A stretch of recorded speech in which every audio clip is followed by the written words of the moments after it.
Hi, my name is Simon K. Jones, and you're listening to the audio version of my newsletter. And I've got my coffee, and it's time to read out today's, which is Overcoming the Fear of Sharing Your Writing. Last week I saw a message over on Notes that I won't quote directly, as I don't want to accidentally cause any distress to the writer, but here's what it said. Fear and doubt. That is what I experience each time I think about sharing my fiction on Substack. I've considered serialising my fiction book I'm writing, and would love to hear some writers here on Substack weigh in with their opinions. Thanks in advance. Dear reader, I weighed in. Afterwards I decided it was a useful and very universal topic that deserved to be explored in more detail. So today I'm writing about fear, doubt, and overcoming them, or not, with hopefully some handy tips along the way. As always, this is just my experience. Everyone comes at this stuff from a different angle, and what's worked for me might not work for you. So on that note, do be sure to jump into the comments at the end to share your own tips/fears/questions. Everyone is different, and I don't mean in a beautiful snowflake sort of way. I'm talking more practically. Everyone has their own background, experiences, expertise. Our personalities are very unique to us, and being a great writer doesn't mean being super confident. Equally, being super confident doesn't automatically make you a great writer. I'm making this point because it's useful to recognise up front that there will always be some people more confident and some people less confident than you. Don't get frustrated when you see others happily sharing their work without a care in the world. They're just different. You can't magically shift who you are, but there are things you can do to nudge your brain in your preferred direction. For a bit of context, I'm an extremely shy person.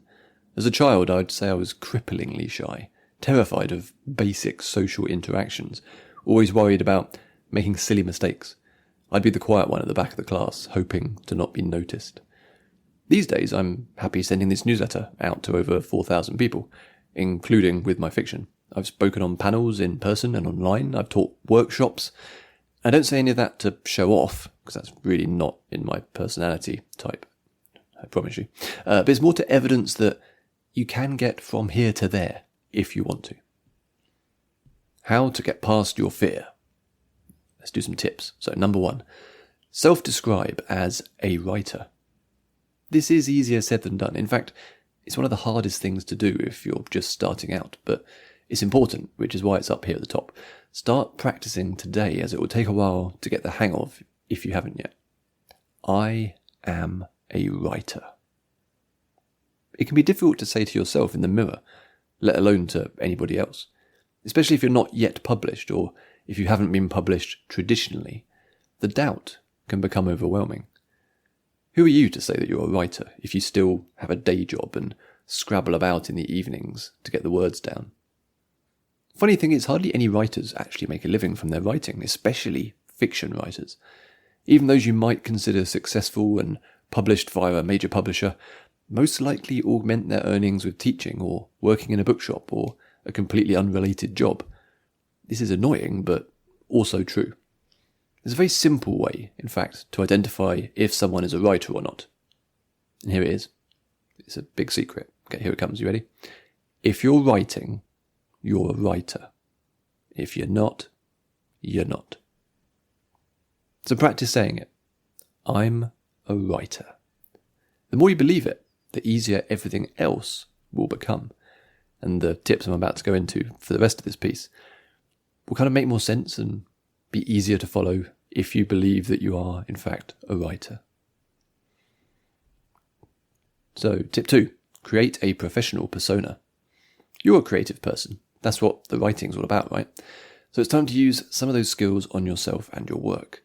I find it useful to think of my writing self and the writing itself as being slightly separated from myself, 1 or 2 steps back. Hence I use Simon K. Jones as my writing name. My actual name is just Simon Jones, or Simon M. Jones to use my real middle name. But I like the sound of the hard K. Simon K. Jones.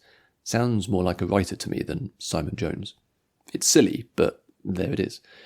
And it means that I can slightly compartmentalise Simon K. Jones. Anything bad directed towards Simon K. Jones is therefore it's about the writing, rather than being personally about me. Simon K. Jones is a brand of sorts. It's the company which produces the products that are my stories. Which I know all sounds a bit mercantile and corporate and icky, but really it's about putting up some safeguards, mental protection for myself. It makes it easier for me to talk about my writing and to put my work out in the world, even if it's nothing more than a bit of a brain trick. Tip 3. Don't wait for it to be perfect. Writing is about iterating. You're constantly writing and rewriting, and each thing you write teaches you something new that can be incorporated into the next thing. If you look back on old work and think it's terrible, that's a sign of real progress. It's a good thing.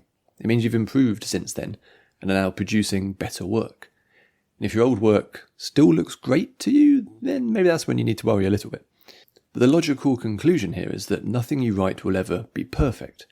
It can't be, because 6 months, 12 months, 2 years down the line, you'll look back at it and spot all sorts of things you'd do differently. Like, it can be perfect for about 5 minutes and then you'll change your mind. So if the need for perfection is holding you back from sharing your work, if you're waiting for it to be just right, try reversing your expectations. Instead of thinking in a maximalist, everything has to be perfect way, instead go small and minimalist. What is the bare minimum level of quality you'd be okay with before publishing? As an example, I've been writing Tales from the Triverse for over 2 years. I've learned a lot in that time, which means that what I'm writing now, the stories I'm putting out at the moment, they're likely more sophisticated than what I was writing at the start. But if I'd waited to start publishing it until I was at this level, then I'd never have got to where I am now. Quality control is important, of course, but good enough is almost always more useful than perfect. I need a sip of my coffee. Don't know about you. Okay, tip number 4. Even the most popular books have haters. Pick any wildly successful book and there will be people who really didn't like it. The reverse is also true. Find a critically panned book that all the critics said was rubbish, and there will be loads of people who really like it. What needs recognising here is that every book produces a spectrum of responses. There's no such thing as a book that everyone loves. You won't be able to create something that is universally adored.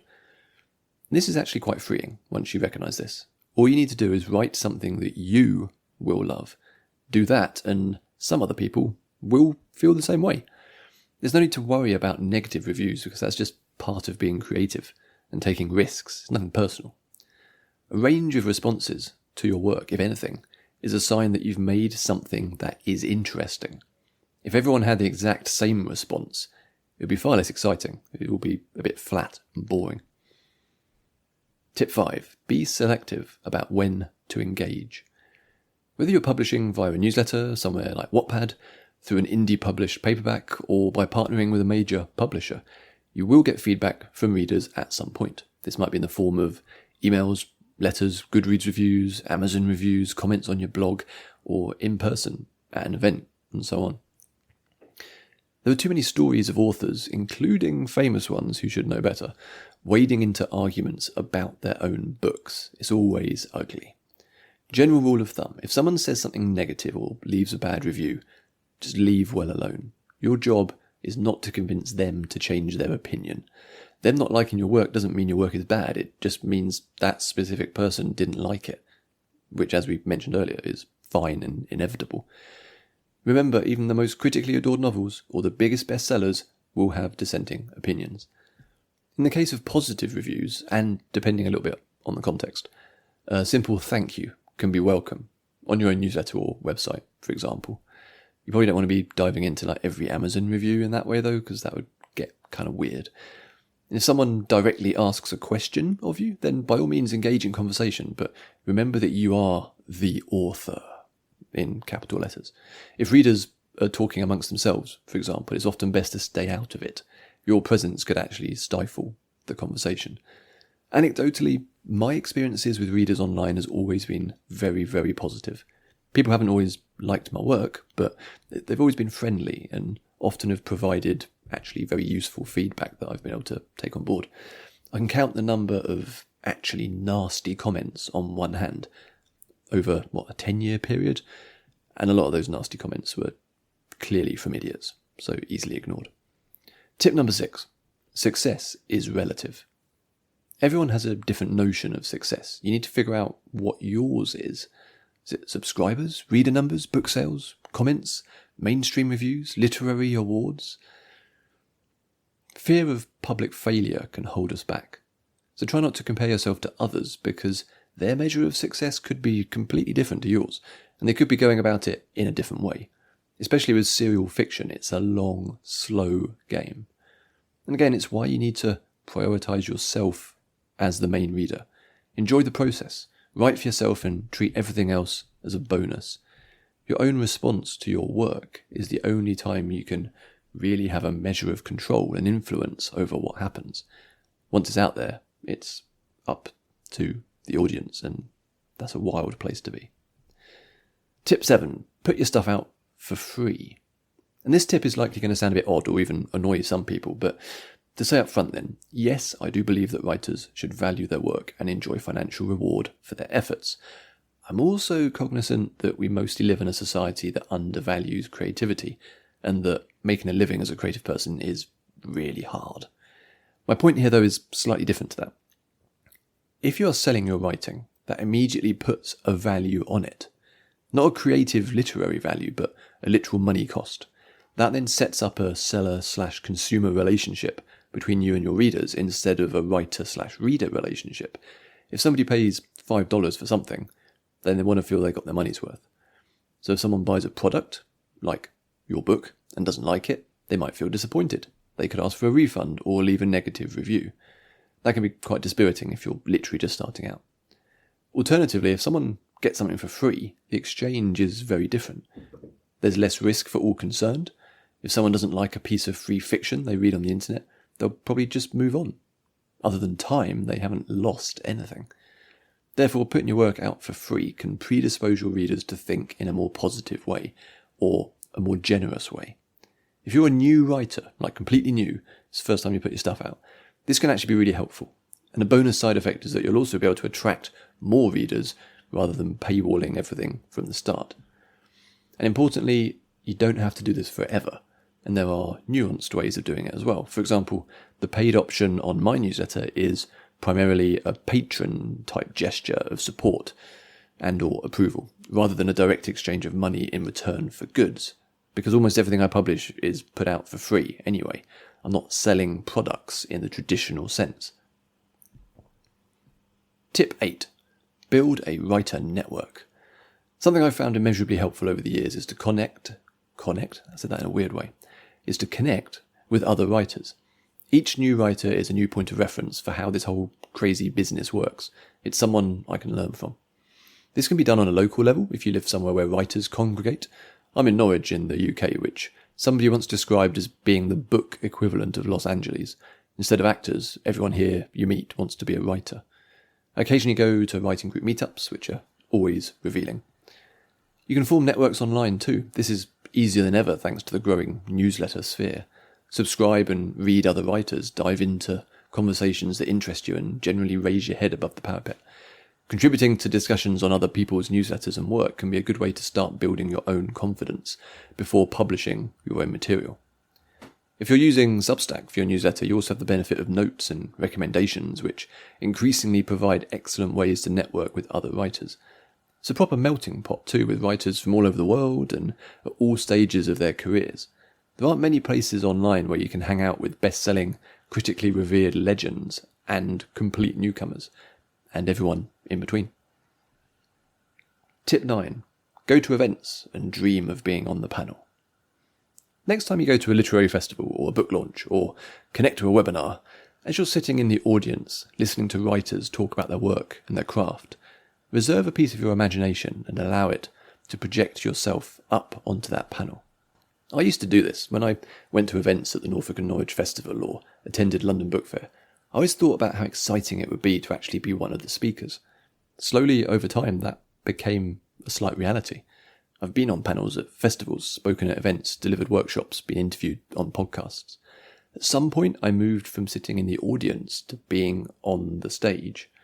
Not always, obviously, but, it's happened. And it was a long, slow process and required me to do a lot of writing in order to earn that position and obviously have something to talk about. You don't have to do any of that, of course. It's entirely optional, but it can be a very affirming experience. Tip 10. Talking at events. I wrote in more detail about doing author events a little while back, which feels relevant to today's post, so I'll stick a link to it down in the show notes. But yeah, talking at an event can really solidify and clarify how you feel about yourself as a writer in unexpected ways. Ultimately, it's all about nudging yourself in the right direction. You might not be ready to share your work with the world yet, but keep an eye on that future self, the one that you want to be, and just keep heading in that general direction. Thanks for listening. You can leave comments and find a lot more over on the newsletter at simonkjones.substack.com.